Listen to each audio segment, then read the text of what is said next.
Hello, I'm Larry Dixon, and this is a conversation with First Baptist Church. With me today is Martha Perkins. Martha, good to have you with us today. Well, thanks for inviting me. Have a few questions for you.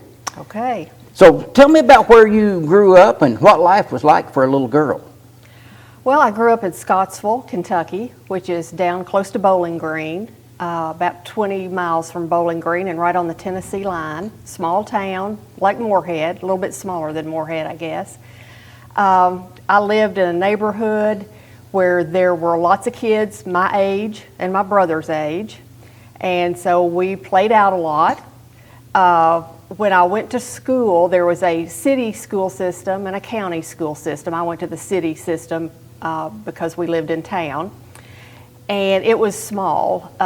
There were kids that I started in kindergarten with, and we all went through together through high school, which was great.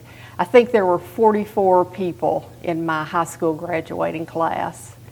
And then I went to UK, which was huge, to me. So that was a big adjustment. But it was a great place to grow up. Had family nearby. My grandparents lived across the street. An aunt and uncle lived a mile away. So it was a great community to grow up in. Well, sounds good. So, as a small child, what did you want to be when you grew up? I don't really remember having a driving idea to be a certain thing. I guess I thought I would grow up and be a teacher or something like that. A lot of people expected me to do something in the dental world because my dad was a dentist, my brother became a dentist, but that didn't appeal to me at all. I didn't see any appeal to putting my hands in people's mouths, so that was never in the cards for me. I fully understand that. Absolutely. If you could choose to do anything for a day, what would that be? I would probably sit on a beach, read a good book, have some cool refreshments, eat something chocolate. So that sounds like a pretty good day. That sounds like an excellent day. Absolutely. What careers have you had throughout your life? When I first got out of college, I had a job as an assistant manager of a clothing store in a suburb of Nashville. And that lasted a couple of years, low pay, terrible hours, because I worked at a mall, which was open a lot of hours. After a couple of years of that, I started looking around and took a job with UK, with the Cooperative Extension Service.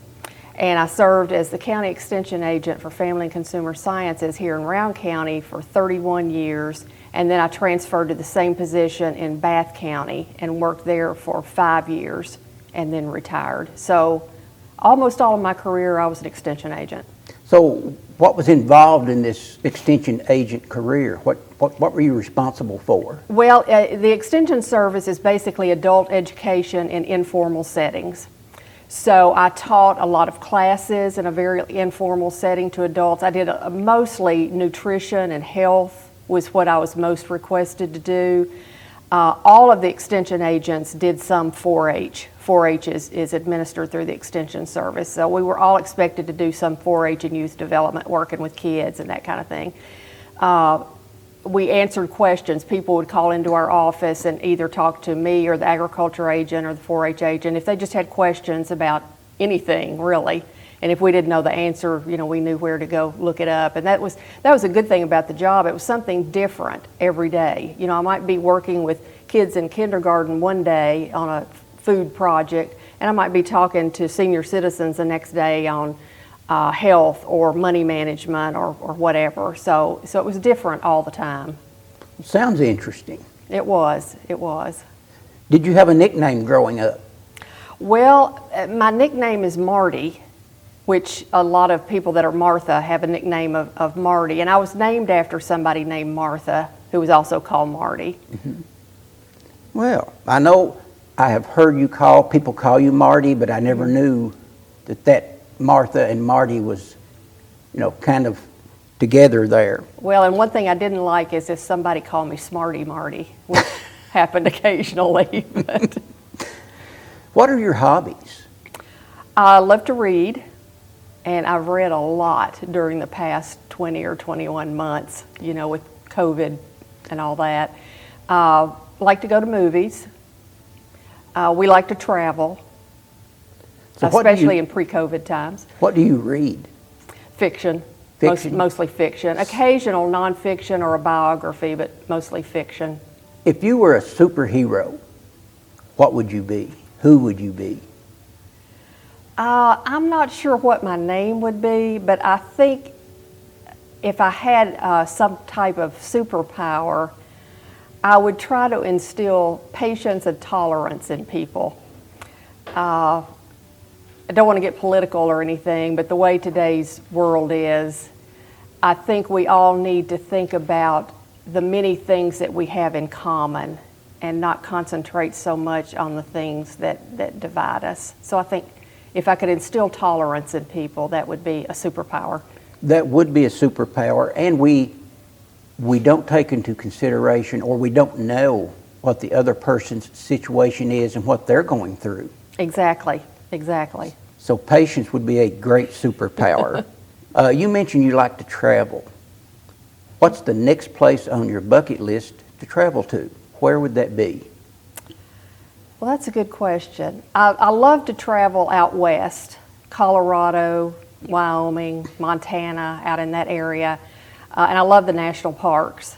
And we've been to quite a few, but I've never been to Washington State or Oregon.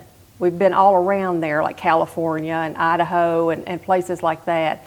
So that might be next on my list. Or Alaska. I haven't been to Alaska either.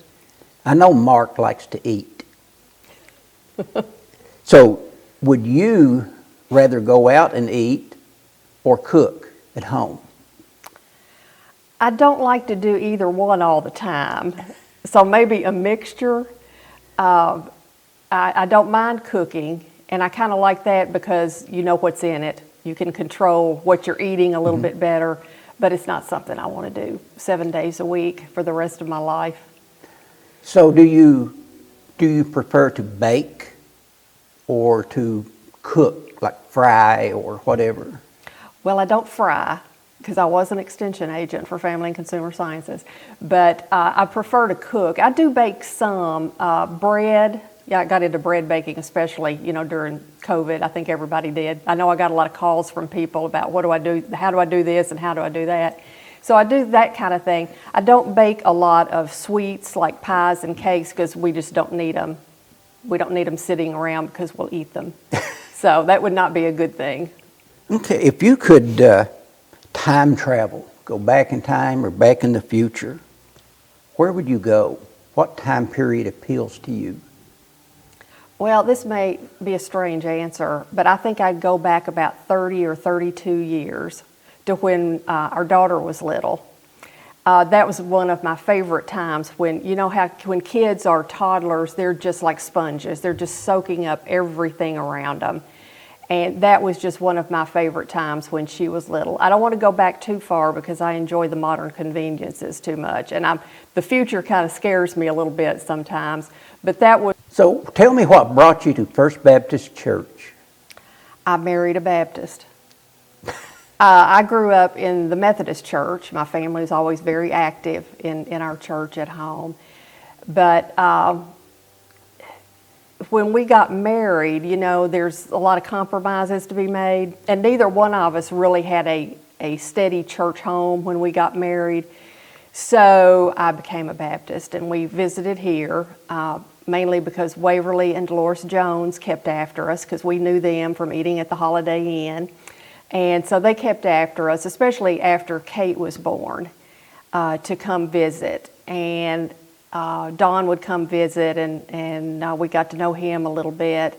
And the influence of Don and just the way this church is made it fine for me as a Methodist to come to the Baptist church. I'm sure there were a lot of Baptist churches that I could not have stayed in, but this one is different. If you were stranded on a desert island, which character in the Bible would you want to be stranded with, and why? I've always thought one person I'd like to ask some questions of is Lazarus. he had quite the experience when he was gone for a few days, and then he came back from death. And I always wanted some follow-up on, first of all, what was that experience? What did you see? What happened to you? And then what was it like when you came back to your earthly home? How did he live out the rest of his life? He may have just taken care of his sisters because, women didn't have any choices back then, and they needed a male family member to be around. So he may have just lived out his life just doing regular things and taking care of them and being part of a family. But that's always made me wonder what the rest of his life was like, knowing what he had been through and then come back to life. I had never thought of it that way. That would be an interesting conversation. Did you see the light at the end of the tunnel? That's right. Was there a white light and people that you knew in your earlier life that had gone on before? It would be an interesting conversation, I think. Absolutely, it would. If someone were looking for a church, what would you tell them about First Baptist Church? Well, we always say we're open, and I don't think some people get how open and welcoming we are. Most of us that go to church here are from somewhere else, from a variety of backgrounds, religion-wise and otherwise. It's a very loving church family, and since so many of us are from someplace else and don't have family nearby, the church family becomes a big part of our family. And I think I would share that with people. We're open to everyone. I have two last questions. One of the last two is there anything that I haven't asked that you would like to tell our viewers about Marty Perkins? Oh, I can't really think of anything. I'm just glad that I married a Baptist and I ended up in this church and have gotten to know all these people, and some that have come before and have moved on to other places or have gone on to their heavenly reward have been such an inspiration. And I think about people like Rita's Back, who we just lost. He and Carrie have been such an influence on this church, and people like that have just taken us in. My last question, have you encountered Bigfoot here in Moorhead? I have not, and I'm kind of glad I haven't.